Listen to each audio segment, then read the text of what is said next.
Je suis Jérôme Garot, je suis médecin, cardiologue et je suis responsable ici à Jacques-Cartier de l'unité d'imagerie par résonance magnétique.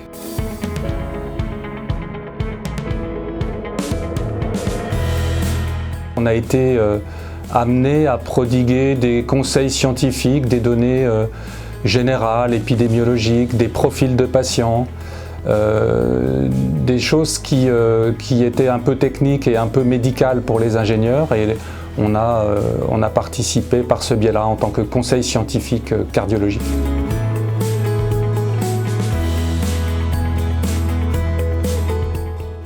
Il faut savoir que la mort subite représente à peu près 60 000 patients chaque année en France. Et c'est essentiellement des gens qui vont être âgés entre 45 et 65 ans. Et que la mort subite survient en grande majorité au domicile, puisque près de 80% des morts subites ont lieu au domicile. Donc le projet d'avoir un défibrillateur connecté au domicile est un projet qui n'existait pas et qui était très innovant et que nous trouvions très utile pour la population générale française.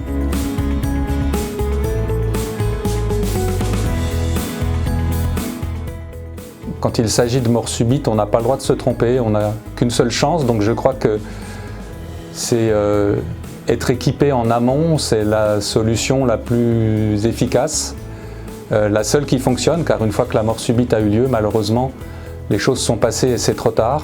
Et il faut voir ce défibrillateur comme un élément préventif et protecteur au domicile. Le fait d'avoir un défibrillateur au domicile ne va pas vous augmenter le risque de mort subite, mais va au contraire, en cas d'événements défavorables, peut-être permettre de sauver votre vie.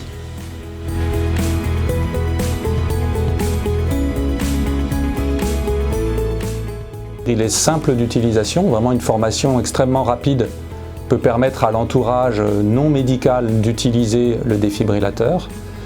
Il est connecté, ça c'est très important, ça veut dire que les équipes techniques de l'IFEES peuvent suivre individuellement les défibrillateurs. Ils ont évidemment des systèmes d'alerte en cas de dysfonctionnement d'une électrode ou en cas de baisse anormale de la batterie.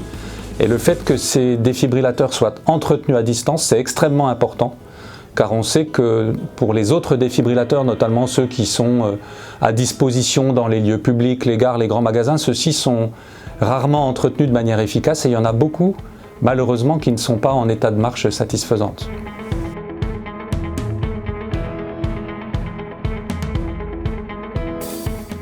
Je pense que le projet peut avoir un réel impact dans la population et réellement sauver des vies, avec actuellement un équipement au domicile qui n'existe pas.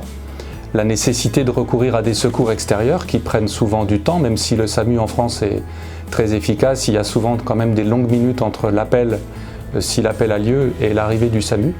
Là, le fait d'avoir l'équipement à son domicile, avec une communauté autour de personnes qui connaissent ou qui sont formées, c'est vraiment quelque chose qui pourra, je pense, amener un bénéfice en termes de survie de la population générale.